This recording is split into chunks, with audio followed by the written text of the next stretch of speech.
Over the last few days, travelers have been telling us just how miserable it is. So this morning, we're making our reporters miserable, too. They will have to wait in line, and there's no island vacation or Mai Tai at the end of this trip for their efforts. We wanted to see if they can get to security before we are off the air. So we're going to start with Skyler Henry in Atlanta. Skyler, how's it looking? TSA pre-check. Hey, Vlad, I wish I had that Mai Tai. We're not exactly sure how long the wait times are, because on the websites, there used to be the amount of time that said that the queues and how long folks needed to wait, whether in the TSA pre-check line or in main checkpoints. We've been keeping a bit of a timer here. It says 22 minutes right now, but we should point out there's still a long way to go before you make your way to and through these security checkpoints. We've been here over the course of the last several days. They've talked about how long these lines can be. Some of the travelers that we spoke with on Sunday said that they were in line for 4, 5, maybe even 6 hours. Some even forced to rebook, trying to figure out how to navigate these lines as well. We should point out ICE agents are here. They are here to assist what the Trump administration says as it relates to crowd control and the like. And really, it's just been a tale of whack-a-mole at airports all across the country, so to speak, in terms of how long people are actually having to wait in these lines. Some of the longest lines actually have been in Houston, Texas. That's where my colleague Nicole Sganga is right now. Nicole, how's it looking out there? Yeah, good morning, Skyler. Here in Houston, we are in one of just 2 open security checkpoints, and you cannot understate the disarray here. Right now, just to paint a picture for you, we are in the middle of the basement corridor, the subway corridor. We've already been standing in line for 2 hours, and we are still on the first level of 3 different levels of security. I'm going to have my crew just take a look at the line behind me there. Folks who will have to snake through the baggage claim and then up to the ticketing area. Part of the reason it's been so problematic here in Houston is because the call-out rate among TSA officers is around 40%. And while they've surged some ICE personnel in this airport, it is still just inching along with wait times of 5, 6 hours. Down here, there is limited AC, no water, no food, no cell service. The travelers around me have already missed their flights. They all know they're not making it on their flights, and they are rebooking on the other side in hopes that they will find some availability. We passed a pilot while we were in line. He said his busiest plane yesterday had just 50 out of 220 passengers here. But the frustration is real, not at TSA officers, but at Washington. A lot of folks reminding everyone to vote in this line. Just yesterday in Washington, D.C., President Trump did have a conversation with GOP lawmakers and signaled a willingness to strike a deal. Folks I've been talking to on this line say it's already too late. All right, Nicole. Skyler, thank you. Yes. You know, it's frustrating because, you know, you think to yourself, I'm going to wake up early. Yes. I'm going to get to the airport early. Yes. I'm on the first flight out, usually no delays. Right. Yet and still, you're in lines that could be up to 6 hours long. Because everybody's thinking the same way you are. I'm going to take the first flight out. I'm going to get out early, so the line's already started. But nobody's frustrated with the TSA officers. No, we all understand what they're doing. Yes. They're frustrated at lawmakers who have tried to pass clean bills to just fund TSA without all the other issues that they're trying to seek a compromise on. And so far, they haven't been able to get that. I still say the people who have to make this decision, they should not get paid either until the people who are they're negotiating for, they should not have to get their salaries as well. Well, something tells me because if you're losing your money, you're going to figure out something very quickly to settle this. Right. If you don't get paid. What were we going to say, Vlad? I was just going to say lawmakers are scheduled to go on vacation for 2 weeks next week. So I'm feeling that they might have a deal by the end of this week. Are continuing to follow the chaos at America's airports, including lines like this one in Atlanta caused by TSA callouts. Congress is talking to get this partial government shutdown resolved, but that is cold comfort to folks that are online right now, like our own Skyler Henry and Nicole Sganga. You know what? Let's start with Skyler in Atlanta. Hey, Skyler, so how is it going? Is there any progress? How are those lines looking? Nate, the good news is that this line is making some good time. We're about 47 minutes into the TSA pre-check line, but then it keeps going after that as well.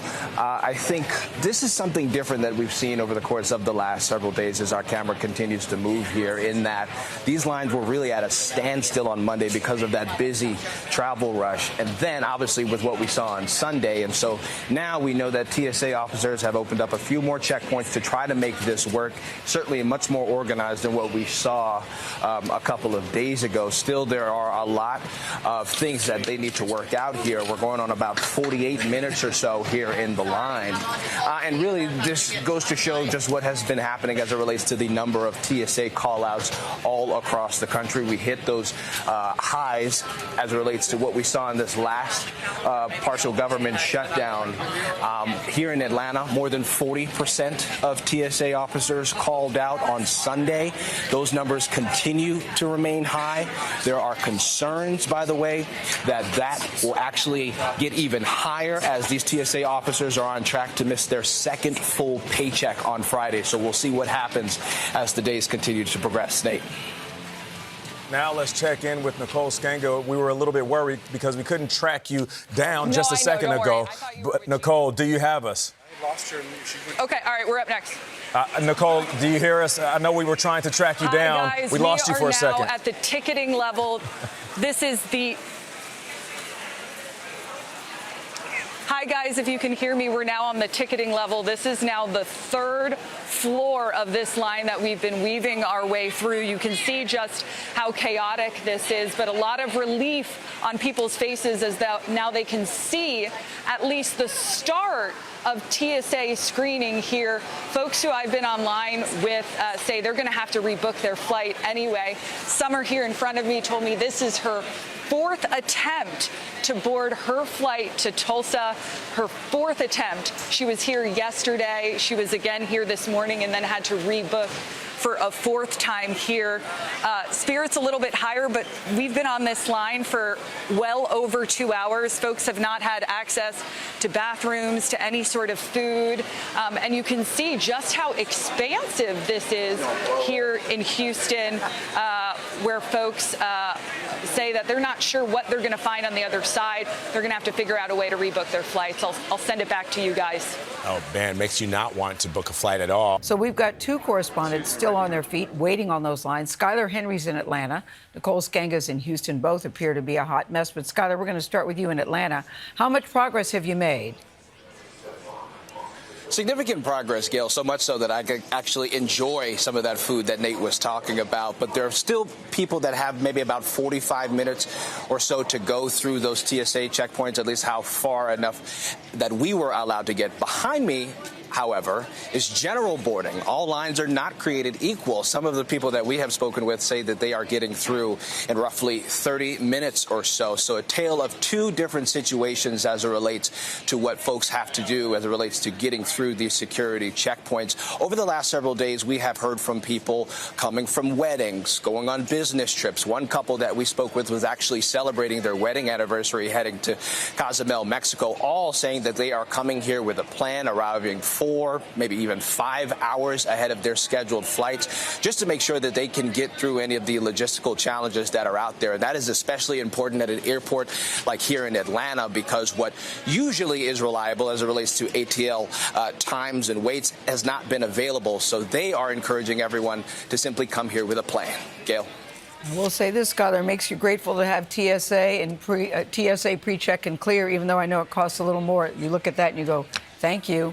Skyler, we thank you. Now let's go back out to Nicole Sganga. She's in Houston. Nicole, you have a traveler you've been talking to. Curious to see, well, at least you're out of the basement. That's a good sign.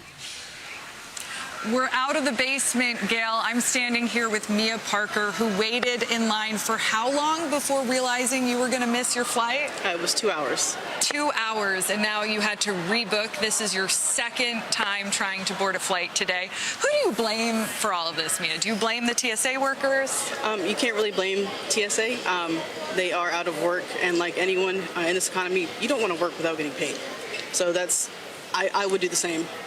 We're 6 weeks into the Department of Homeland Security shutdown. What's your message to Washington, to your congressmen, to folks back on Capitol Hill? I just hope that they understand that this affects all of our daily lives and what we do every day, not just what goes on in the Capitol, but every state. And Mia and I were talking earlier, really the conditions downstairs were really tough. No food, no water, no working AC, a lot of families and kids. So, you know, Mia's traveling alone today, but a lot of folks trying to bring little ones along to this journey. How would you describe this in one word, Mia? Chaotic. Chaotic.